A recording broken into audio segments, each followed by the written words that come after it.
Hello जी। आज हम reading करेंगे नो कांटेक्ट सिचुएशन। आपके पार्टनर की इस वक्त करंट फीलिंग्स क्या हैं, वो आपके बारे में क्या सोच रहे हैं, उनकी क्या एनर्जी है, नेक्स्ट आप दोनों के रिलेशनशिप में क्या होगा, आपके पार्टनर की तरफ से नेक्स्ट मूव क्या होगा।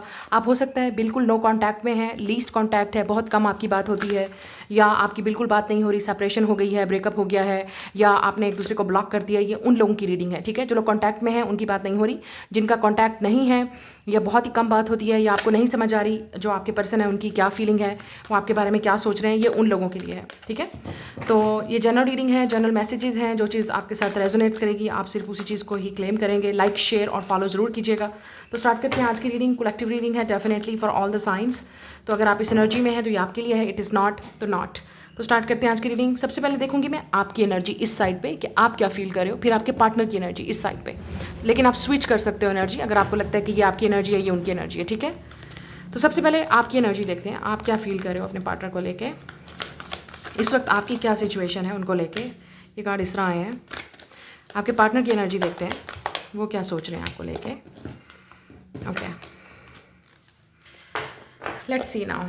तो सबसे पहले आपकी एनर्जी देखेंगे। मैंने ऑलरेडी देख लिया। यहाँ पे आपके लिए जो कार्ड आए हैं वो रिवर्स आए हैं। यहाँ पे है 5 of wands reverse, 10 of pentacles reverse, S of swords reverse. इसमें टेंशन लेने वाली बात नहीं है, क्योंकि आपकी एनर्जी ऐसी है। एक तो ये चीज़ हो रही है कि आप बहुत कंफ्यूज हैं अपने पार्टनर को लेके, ठीक है। आपको लगता है कि ये इंसान अब आपसे कभी बात नहीं करेगा। आप इस कन्फ्यूजन में हैं कि ये चीज़ ख़त्म हो गई है या दोबारा आप दोनों के दरमियान में दोबारा बात होगी, कांटेक्ट होगा, रियूनियन होगी या नहीं। मुझे ऐसा लगता है आपको उम्मीद नज़र नहीं आ रही यहाँ पे। तकरीबन आप ऑलमोस्ट ऐसी सिचुएशन में हैं जहाँ पे आप गिव अप कर चुके हैं, या आपको है कि होगा तो होगा, नहीं होगा तो नहीं होगा, देखा जाएगा। लेकिन आप कन्फ्लिक्टेड भी हैं, ठीक है। अपने माइंड में आप कहीं ना कहीं इस इंसान के बारे में सोचते हैं, क्योंकि आपको क्लैरिटी नहीं है, आपको पता नहीं है। कुछ सवाल हैं आपके मन में, कुछ सवाल हैं आपके दिमाग में। आप जानना चाहते हो कि ये इस इंसान ने क्यों किया, क्या कहा, क्यों नहीं आपके साथ। मतलब आपके दिमाग में बहुत सारे क्वेश्चन हैं दिमाग में, और जब आप सोचने लगते हो तो आपको उनका आंसर नहीं पता। और ये सिर्फ यही इंसान आप जिनके साथ डील कर रहे हो, लड़की या लड़का, वही जवाब दे सकते हैं आपको ये। तो आपको शायद फुल क्लैरिटी नहीं है, आपको खुद ऐसा लग रहा है कि आप एक काले बादल में आप छाए हुए हैं और आपको समझ नहीं आ रही कि जब भी आप इस इंसान के बारे में सोचते हैं आपको मज़ीद कन्फ्यूजन होती है, कुछ समझ नहीं आ रही क्या चल रहा है, क्या होगा। आप में से कुछ लोग शायद अगर आपका इनके साथ कोई लड़ाई झगड़ा हुआ है, कोई बात हुई थी, कमिटमेंट की, शादी की, मैरिज की, जो भी, आप उसको ख़त्म तो करना चाहते हो, लेकिन आप चाहते हो कि ये इंसान आपसे बात करे, चीज़ों को सही करे, ना कि दोबारा गलत करे। लेकिन आपको कहीं ना कहीं माइंड में पता है कि ये इंसान पता नहीं ये करेगा नहीं करेगा। आप में कुछ लोगों को ये उम्मीद ही नहीं है कि ये इंसान with the 10 of pentacle reverse के आपसे शादी करेगा। शायद आपने शादी की बात की थी, कमिटमेंट की बात की थी, या कोई फैमिली की इन्वॉल्वमेंट भी हो सकती है जिसकी वजह से आप दोनों का झगड़ा हुआ था। तो आपको लगता है कि आपको डिसअपॉइंटमेंट हो रही है कि ये इंसान दूसरे लोगों को ज़्यादा प्रेफर कर रहा है, दूसरे लोगों की ज़्यादा बात सुन रहा है, फैमिली को चूज़ कर रहा है, या जो भी कहीं ना कहीं आपको ये डिसअपॉइंटमेंट है कि ये इंसान आपको वो चीज़ नहीं दे रहा जो आपने मांगी, जो आपने डिमांड की, ठीक है। ये आपकी एनर्जी है। अब आपके पर्सन की एनर्जी देखते हैं कि वो इस वक्त आपको लेके क्या फील करें, करंट एनर्जी उनकी क्या है और वो क्या फील करें आपको लेके। Night of cups, son of cups, empress, wow, daughter of swords. यहाँ पे ये इंसान टॉरस, लिब्रा, जमना, लिब्रा, एक्वेरियस हो सकता है जिनके साथ आप डील कर रहे हो। यहाँ पे फायर साइन की एनर्जी भी है, एरीज, लियो, सैजिटेरियस। अच्छा, यहाँ पे लग रहा है इस इंसान को यहाँ पे दो चीज़ें हो सकती हैं। या तो एक ये चीज़ है कि ये इंसान आपको पता है ऑलरेडी, ठीक है, किसी और को चूज़ कर रहा है, अपनी मदर को, फैमिली को, या आपको पता है कि ये इंसान किसी और के साथ है, शायद आपको पता है।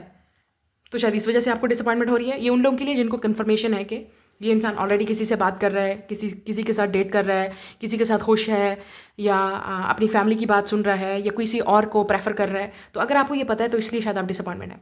लेकिन अगर आपको ऐसा कुछ नहीं पता, यहाँ पे बहुत क्लियर साइन है कि आपको अपने पर्सन की तरफ से कम्युनिकेशन मिलने वाला है, ठीक है। और यहाँ पे कोई प्रपोजल आ सकता है, कोई ऑफ़र आ सकती है, ये आपसे मिलना चाहते हैं। और मिलने के बाद ही ये इंसान आपको बताएगा how much they admire you. ये इंसान आपको कितना पसंद करता है, कितना लव करता है, कितनी रिस्पेक्ट है इस इंसान की। इस सेपरेशन के बाद बहुत सारी चीज़ें ऐसी हैं कि जो उनको रियलाइज़ हों, और वो इंसान अब शायद आप दोनों में जो ब्रिज है, जो ये नो कॉन्टैक्ट है, नो सिचुएशन है, उसको ख़त्म करना चाह रहे हैं। मुझे यहाँ पे ये भी लग रहा है कि ये इंसान किसी और की हेल्प लेगा। लेट्स से किसी और के थ्रू आपको इन्फॉर्मेशन मिलेगी, किसी और के थ्रू आपको न्यूज़ मिलेगी, किसी और के थ्रू ये इंसान आपको रीच आउट करने की भी कोशिश करेगा। और जिसके थ्रू ये रीच आउट करेगा वो कोई फीमेल हो सकती है, मतलब इनकी फीमेल फ्रेंड, सिस्टर, मदर, कोई भी ऐसा इंसान तो किसी से इन्फॉर्मेशन, क्या आपकी फैमिली का कोई ऐसा इंसान हो सकता है जिसके थ्रू आपको ये इन्फॉर्मेशन, फ्रेंड हो सकती है आपकी या इस इंसान का, जो भी वट, तो आपको वो इन्फॉर्मेशन रिवील होगी इस इंसान के बारे में, ये रीच आउट करेंगे कहीं ना कहीं, या इस इंसान के बारे में कोई इन्फॉर्मेशन रिवील होगी, तो जो आपको मतलब आप पहले एक्सपेक्ट कर रहे थे। कुछ लोगों के लिए डिसअपॉइंटमेंट होगी, क्योंकि आपको कहीं ना कहीं पता चलेगा कि ये इंसान अब वैसा नहीं रहा जैसा आप सोच रहे थे, या आप यहाँ पे वेट कर रहे थे और ये इंसान कुछ और ही कर रहा है, या इनका कुछ और ही प्लान है, कुछ ना कुछ ऐसा होगा। और कुछ लोगों के लिए आप यहाँ पे डिसअपॉइंटेड हैं, लेकिन आपके पर्सन काफ़ी पॉजिटिव हैं इस रिलेशनशिप को लेके, वो आपकी तरफ आना चाहते हैं, बात को आगे बढ़ाना चाहते हैं, क्योंकि उनको आपकी कदर, वैल्यू और रिस्पेक्ट, हर चीज़ का पता चल चुका है इस सेपरेशन में। और मुझे लगता है कि वो आपसे कांटेक्ट करके ही, आपको मिल के ही बताएंगे, ठीक है, very soon. So let's see मज़ीद यहाँ पे एनर्जी देख लेते हैं। अब आप कि नेक्स्ट आपके पर्सन की तरफ से क्या होगा, ठीक है। अब ये देखते हैं next action of your person, next move of your person, next क्या होगा आप दोनों के रिलेशनशिप में, वो नेक्स्ट क्या मूव करेंगे आप, अब ये देख लेते हैं। S of pentacle, yes, look at this. तो यहाँ पे बहुत ही क्लियर चीज़ आ रही है कि ये इंसान आपसे न्यू आपके साथ स्टार्ट करना चाहते हैं, न्यू बिगनिंग आपके साथ स्टार्ट करना चाहते हैं। यहाँ पे कोई अपॉलॉजी आ सकती है, माफ़ी आ सकती है, जैसे मैंने ये कहा, ये इंसान आपको कोई गिफ्ट भी देना चाहता है, आपके साथ सीरियस होना चाहता है, आपको चीज़ें एफर्ट अपनी पुट करना चाहता है। अगर पहले एफर्ट नहीं कर रहा था, बात नहीं कर रहा था, कम्युनिकेट नहीं कर रहा था, अब आप देखोगे कि ये इंसान काफ़ी चेंज होके आएगा, या आपको कोई गिफ्ट भी देना चाहते हैं, या आपको कोई सीरियस ऑफर करना चाहते हैं। मुझे लग रहा है ये इंसान आप बहुत सीरियस हो चुका है, ठीक है। और कुछ लोगों के लिए यहाँ पे पॉसिबिलिटी है जिनको पता है ऑलरेडी कि ये इंसान किसी और के साथ है, तो मुझे लगता है आपको क्लैरिटी मिलेगी कि आपके लिए अब बेस्ट और न्यू बिगनिंग क्या होनी चाहिए, आप क्या डिसाइड करोगे। तो आप रियलिटी को देखोगे अब आप रियलिटी आपके लिए, आपको बहुत जल्द रियलिटी का पता चल जाएगा कि आप इस इंसान के साथ कहाँ खड़े हो, कहाँ जा रहे हो, किस तरफ जा रहे हो, और ये रिलेशनशिप किस तरफ जा रहा है। 2 of cups, 3 of cups, but it's a good news, या इट्स अ गुड न्यूज़। तो कुछ लोगों के लिए ये गुड न्यूज़ है, आपका जो वेट है, इंतज़ार है विद द 7 ऑफ पेंटिकल, वो ख़त्म होगा, क्योंकि आप वेट कर रहे हो कि ये इंसान आपको कुछ दे, सीरियस दे, या आपके साथ आपको सीरियसली ले, अपने फ्रेंड्स, अपने फैमिली जो भी है, आपको है कि अपनी फैमिली को आपके पास भेजे, चूज़ करे, यहाँ पे 7 ऑफ सोर्ड्स है। ये इंसान शायद आपसे भाग के गया था, तो ये भागा हुआ इंसान है जो वापस आ रहा है, या ये इंसान पहले आपको इग्नोर कर रहा था, अवॉइड कर रहा था, रिलेशनशिप को अवॉइड कर रहा था, यहाँ पे रिलेशनशिप को अवॉइड कर रहा था, कमिटमेंट, मैरिज को अवॉइड कर रहा था, लेकिन अब नहीं, मज़ीद और नहीं, क्योंकि मुझे ऐसा लगता है कि ये इंसान 7 ऑफ पेंटिकल, आपको जो इंतज़ार है वो ख़त्म होगा। Oh my God, 5 of cups and 7 of pentacle, या आप काफ़ी सैड हो, इस इंसान ने डेफिनेटली आपका दिल तोड़ा है, ट्रस्ट तोड़ा है, या कुछ लोगों के लिए पॉसिबल है कि आप किसी न्यू रिलेशनशिप में जाने वाले हो, क्योंकि मैं सीधी बात करूंगी यहाँ पे। तो मैंने जैसे कहा, अब मुझे नहीं पता आपको किस तरह की इन्फॉर्मेशन इस इंसान के बारे में रिवील होगी। कुछ लोगों के लिए आपको रिवील होगा कि ये इंसान किसी और सिचुएशन में है जो आपको नहीं पता, ठीक है, या ये इंसान आपसे भाग रहा है, रिलेशनशिप से भाग रहा है, और आपको कुछ ना कुछ अपने फ्रेंड से, इस इंसान के फ्रेंड से, या कोई करीबी से पता चलेगा, कोई बहुत ही करीबी क्लोज वन, आपको पता चलेगा इस इंसान के बारे में कि कुछ तो था जो ये इंसान आपके साथ सीरियस नहीं था, जेन्युइन नहीं था। तो कहीं ना कहीं आपका भरोसा टूटा है, दिल टूटा है, ट्रस्ट टूटा है, ठीक है, और इस इंसान ने आपको हर्ट किया है। शायद आप इस इंसान का वेट भी कर रहे थे, लेकिन ये इंसान कुछ ना कुछ रिवील होगा आपको इस इंसान के बारे में। तो ये उन लोगों के लिए है जो आगे बढ़ेंगे शायद, ठीक है, शायद आपको अपनी कदर, अपनी वैल्यू का पता चलेगा, आप कहोगे कि नहीं, दिस इज़ नॉट एक्सेप्टेबल। तो चीज़ें आपको फाइनली आपको वो क्लैरिटी मिलेगी जो आप नहीं देख पा रहे थे, रियलिटी आपको नज़र आएगी। और कुछ लोगों के लिए ये वो इंसान है, ये वही आपका ही पर्सन सेम आपके पास वापस आएगा, और जो भागा हुआ इंसान है जिसका आपको इंतज़ार था, यू विल सी कि अब इस इंसान के अंदर, अब आपको कैसे पता चलेगा ये वही इंसान है जो वापस आ रहा है, और आपकी इनके साथ रीयूनियन, रिकन्सिलिएशन हो रही है, क्योंकि आप देखोगे कि वो आपकी तरफ एफर्ट करेंगे। अगर कोई आपसे बात नहीं कर रहा, एफर्ट नहीं कर रहा, आपको मिलने की कोई वो नहीं कर रहा, कोशिश कर रहा, आपसे बात करने की कोशिश नहीं कर रहा, please don't waste your time. आप अपना टाइम वेस्ट करें और आप वेट कर करके इस इंसान का थक जाओगे, और वो इंसान आपको पता भी नहीं चला होगा उस इंसान के माइंड में या उनकी लाइफ में और ही कुछ गेम्स चल रहे हैं, या वो कुछ और ही चूज़ कर रहे हैं, या उनका प्रायोरिटी कुछ और ही है और आपको पता भी नहीं है, ठीक है। कुछ ना कुछ आपको ज़रूर इस इंसान के बारे में next I would say 30 days के अंदर, 1 महीने के अंदर, टॉरस सीजन बहुत इंपॉर्टेंट है, स्पेशली मई और जून, उसमें आपको पता चल जाएगा। और जुलाई भी, कुछ लोगों के लिए जुलाई में भी आपको चीज़ें, इसी समर सीजन में आपको ऑटोमेटिकली पता चल जाएगा, स्प्रिंग टू समर, कि ये चीज़ें नेक्स्ट 3 मंथ्स, कुछ लोगों के लिए 1 मंथ, और कुछ लोगों के लिए नेक्स्ट 3 मंथ्स में आपको एक्जैक्टली पता चल जाएगा कि ये रिलेशनशिप कहाँ जा रहा है, ये इंसान आपको लेके कितना सीरियस है, और आपको इस इंसान का मजीद वेट करना चाहिए या नहीं करना चाहिए, बहुत क्लियरली आपको सब कुछ पता चल जाएगा। बट आई सी यहाँ पे कुछ लोगों के लिए गुड न्यूज़ है, यू विल सेलिब्रेट, आप इनके साथ आपकी यूनियन होगी, रीयूनियन होगी, रिकन्सिलिएशन होगी, या आपको वो कमिटमेंट वो ऑफर देंगे जो जिसका आपको इंतज़ार था। और हो सकता है ये इंसान पहले इन चीज़ों के बारे में नहीं सोच रहा था, बट नाउ वो बहुत सीरियस है इन चीज़ों को लेके, और आपको नज़र आएगा, जैसे मैंने कहा, ये इंसान एफर्ट करेगा, अपनी फैमिली को, अपने अपने बड़ों को इन्वॉल्व करेगा, या आपको प्रपोज करेगा। लिटरली यहाँ पे प्रपोजल आ रहा है, और यहाँ पे आपकी इनके साथ रियूनियन रिकन्सिलिएशन होगी, ये आपसे मिलना चाह रहे हैं, और आपके दरमियान में ये जो नो कॉन्टैक्ट सिचुएशन है उसको ख़त्म करना चाह रहे हैं।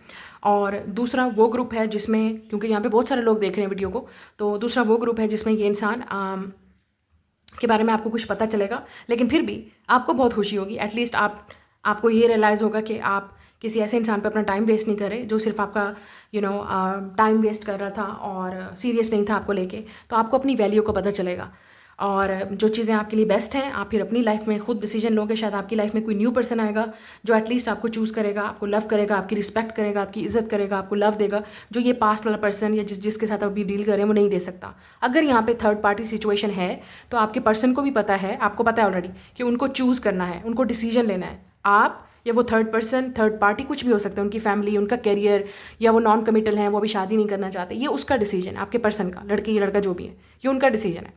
आपका काम है सिर्फ यहाँ पे वेट करना, और आप देखो कि वो आपके लिए एफर्ट क्या करते हैं। और मैं यहाँ पे देख रही हूँ, आपको मैंने जैसे कहा 1 महीना या नेक्स्ट 3 मंथ्स आपको पता चल जाएगा समर सीजन तक कि क्या होने वाला है। नहीं हो रहा, आप टाइम वेस्ट करना बंद करो अपना, क्योंकि आपको नज़र आ जाएगा कि ये इंसान क्या कर रहा है, और इस इंसान के बारे में कोई इन्फॉर्मेशन भी आपको रिवील होगी बहुत क्लियरली। आपको पता चल जाएगा कि ये इंसान क्या कर रहा है पीछे, कुछ सच भी सामने आ सकता है, कुछ डार्क चीज़ें या शैडो साइड इस इंसान की नज़र आ सकती है जो आपको बहुत हर्ट कर सकती है, आपको बहुत सैड कर सकती है, बट एटलीस्ट आपको रियलिटी का पता चल जाएगा, बहुत क्लैरिटी मिल जाएगी आपको, और आपको ये समझ आएगी कि आप डिज़र्व करते हुए नहीं। और अगर आपने ऑलरेडी इस इंसान को कट ऑफ कर दिया है और आपने ऑलरेडी बोल दिया कि नो, चीज़ें सीरियस होनी चाहिए, otherwise I am not gonna Chase you, क्योंकि एम्प्रेस किसी को चेज़ नहीं करती। आपकी जो भी एनर्जी है, आप मैन है वुमेन है, आपकी अगर एनर्जी एम्प्रेस वाली है, आप चेज़ नहीं कर रहे, तो डेफिनेटली ये इंसान आपकी कदर करेगा, और उनको पता है कि अब आप आने वाले नहीं हो, तो उनको चीज़ें सेट करनी पड़ेंगी, सही करनी पड़ेंगी। नेक्स्ट 2 और 3 मंथ्स रीयूनियन रिकन्सिलिएशन की न्यू बिगनिंग। अगर ये नहीं आएगा इंसान, मुझे लग रहा है आपकी लाइफ में कोई और पर्सन आ रहा है, आपका प्रपोजल किसी और की तरफ से आ रहा है, या आप किसी और की तरफ जा रहे हो, आपका डायरेक्शन कुछ और ही हो रहा है, आपको यूनिवर्स किसी और तरफ लेके जा रहा है जहाँ पे आप खुश होंगे, आप चेरिश्ड होंगे, आप लव्ड होंगे, आपको वो रिस्पेक्ट, वो इज्जत, वो चीज़ सब कुछ मिलेगा जो आप चाहते हो। बट शायद ये इंसान नहीं दे पाता, आप नहीं दे पाया आपको, और कुछ लोगों के लिए यही सेम पर्सन है जो चेंज होके आएगा। सो डिपेंडिंग ऑन, क्योंकि ये कलेक्टिव एनर्जी है, तो आप देखेंगे कि आपके पर्सन आपके लिए क्या कर रहे हैं और क्या एफर्ट करेंगे और क्या होना चाहिए। अब आपके लिए एडवाइस क्या है, लेट्स सी आपके लिए क्या एडवाइस है इस रिलेशनशिप में। We have balance spirituality and practicality, full moon in Pisces, और यहाँ पे पाइसिस की एनर्जी। यस, तो आपने यहाँ पे ड्रीमी नहीं होना है, आपने थोड़ा सा होश में अपने आप को लेके आए, आप थोड़ा सा प्रैक्टिकल भी होंगे, और स्पिरिचुअली भी आप इस सिचुएशन से गुजर रहे हैं, आप सीख रहे हैं चीज़ों को, लेकिन इसमें प्रैक्टिकल चीज़ें भी होनी चाहिए। ये नहीं कि पाइसिस की तरह, क्योंकि आई नो आप काफ़ी ड्रीमी चीज़ों में चले जाएंगे और रियलिटी का फिर आपको पता भी नहीं होगा, रियलिटी फिर आपको बहुत डिफरेंट तरीके से जो है ना फिर हर्ट करेगी। Step out of your comfort zone, not know, या मुझे लगता है कि कुछ ग्रोथ होने वाली है, कोई चेंज आने वाला है, आप भी कुछ ऐसा करने वाले हो जो ये इंसान सरप्राइज हो जाएगा या हो चुका है already. The next is bring love into the situation, new moon in Aquarius, आप हो सकता है पाइसिस या एक्वेरियस के साथ डील कर रहे हैं। A time for healing, yes, आपके लिए एडवाइस यही है कि आप अपने आप को हील करो, आप एक्सेप्ट करो रियलिटी को, जो चीज़ है, और जो नॉट का मतलब ये आपकी डेस्टिनी है। तो ये आप इस सिचुएशन को, इस रिलेशनशिप को आप ग्रोथ के तौर पे देखो, आप क्या सीख रहे हो, आपको कितनी कदर हो रही है अपने लव की, और आप ये देखो कि ये इंसान कितना कदर कर रहा है आपकी, कितना रिस्पेक्ट कर रहा है, कितना वैल्यू दे रहा है आपको। ये बहुत इंपॉर्टेंट है आपके लिए, क्योंकि यू आर गुड इनफ। आप विर्गो भी हो सकते हैं, ठीक है, यू आर गुड इनफ। आपको किसी को प्रूव नहीं करना कि आप अच्छे हैं, बेस्ट हैं, खूबसूरत हैं, हैंडसम है। जिसने आपको चूज़ करना है, जिसने आपसे लव करना है, वो आपको ऑटोमेटिकली चूज़ करेगा। आप पाइसिस और विर्गो भी हो सकते हैं। और अगर ये इंसान आपको देखता है इस तरीके से, तो definitely they will do everything for love, वो लव को ही चूज़ करेंगे। लेकिन अगर इस इंसान कि आपकी विद, क्योंकि यहाँ पे नॉट है, डेस्टिनी की बात करते हैं, किस्मत में नहीं है, या वो आपकी वैल्यू नहीं कर पा रहे, आपको नहीं देख पा रहे, आपको नहीं समझ पा रहे, तो फिर ये उस इंसान का लॉस्ट है, आपका लॉस्ट फिर भी नहीं है। आप अपने आप को हील करें। आप ये मत सोचें इस रिजेक्शन को, इग्नोरिंग को, या उनकी इस सिचुएशन को कि वो आपको इग्नोर कर रहे हैं या आप डिजर्व नहीं करते। No, you are good enough, आप फिर भी लव डिजर्व करते हो, और आपको डेफिनेटली जो इंसान लव करेगा, क्योंकि मुझे यहाँ पे नजर आ रहा है न्यू पर्सन इज कमिंग कुछ लोगों के लिए। तो डिसअपॉइंट नहीं होना कि अगर ये इंसान आपको चूज़ नहीं कर रहा, आपको फैमिली को चूज़ कर रहा है, किसी और को चूज़ कर रहा है, या वो आपकी कदर नहीं कर पा रहा, आपको समझ नहीं पा रहा, आप सेम पेज पे नहीं है, तो इट्स ओके। आप चीज़ों को प्रैक्टिकली देखें, ठीक है, और स्पिरिचुअली देखें कि आप क्या सीख रहे हो। क्योंकि रियलिटी कुछ और ही हो सकती है जो आपको डिफ़िकल्ट लगे, बट एटलीस्ट जब आप कल को नेक्स्ट 2 और 3 ईयर्स में आप आगे जाओगे तब आपको रियलाइज़ होगा ओके मेरे लिए ये चीज़ बेस्ट थी, क्योंकि I see some of you will be very happy. ठीक है, क्योंकि ये इंसान आपको वो खुशी नहीं दे रहा, वो आपको नहीं दे सकता या नहीं दे रहा ये इंसान, और आपको हर्ट कर रहा है, आपको झूठ बोल रहा है, ट्रस्ट नहीं है, या आपसे भाग रहा है, अवॉइड कर रहा है, कमिटमेंट से भाग रहा है। जब कोई ऐसा इंसान कर रहा है बिहेवियर, तो आप उस इंसान को क्या चेंज कर सकते हो? आप नहीं चेंज कर सकते। तो आप अपने आप को हील करें, अपने ऊपर फोकस करें और अपनी वैल्यू को समझें कि आप चेज़ नहीं करोगे। आप जितना चेज़ कर लो, आप जितना खूबसूरत हैंडसम बन जाओ, अगर इस इंसान ने आपको चूज़ नहीं करना, आपसे शादी नहीं करनी, आपसे बात नहीं करनी, आपको डेट नहीं करना, वो नहीं करेगा, क्योंकि उसका माइंड सेट नहीं है। तो इस इंसान को अपना माइंड सेट चेंज करने की ज़रूरत है। और कुछ लोगों के लिए आप देखेंगे कि उनका माइंड सेट चेंज हो रहा है, और अगर नहीं भी हुआ, यू डिज़र्व समवन बेटर, और आपको वो इंसान मिलेगा जो आपकी कदर करेगा, जो आपको रिस्पेक्ट कर, जो आपको लव देगा, जो आप डिज़र्व करते हो प्रैक्टिकली। कुछ टफ डिसीजन भी आपको लेना पड़ेगा, क्योंकि यहाँ पे नॉर्थ नोड है, तो अपनी कंफर्ट जोन से बाहर निकल के आपको भी डिसीजन लेना पड़ेगा। या तो इस इंसान के सामने आंखें मिला के आंखें खड़े होना पड़ेगा, अपने लिए स्टैंड लेना पड़ेगा, इसको बताना पड़ेगा कि ये चीज़ गलत है और गलत सही क्या है, आपको क्या चाहिए ये बोलना पड़ेगा। और अगर आप ऑलरेडी कर चुके हो, ये चीज़ अब इस इंसान को रियलाइज़ करवाएगी, और हो सकता है इस इंसान को रिग्रेट हो और वो दे विल कम बैक। और अगर नहीं होगा तो आप एटलीस्ट आप अपने लिए तो कल को खुश होंगे कि आपने डिसीजन लिया और आप अपने लिए खड़े हुए, आप किसी चीज़ के लिए कंप्रोमाइज़ नहीं किया, सेटल नहीं किया, आप हर्ट नहीं हुए। रियलिटी और प्रैक्टिकल चीज़ों को भी आपने देखना होगा, क्योंकि यहाँ पे कुछ चीज़ें ऐसी हैं जो ड्रीमी भी हैं, लेकिन शायद इसलिए पाइसिस और विर्गो की बात हो रही है, क्योंकि Pisces is a very dreamy sign और विर्गो जो है वो प्रैक्टिकल साइन है। तो आपने चीज़ों को लॉजिकली और प्रैक्टिकली देखना है अब, कि अब आपने कितना सीख लिया, क्या कर लिया, और कितना अब आप रेडी हो आगे फ्यूचर के लिए। So that's your reading. God bless you.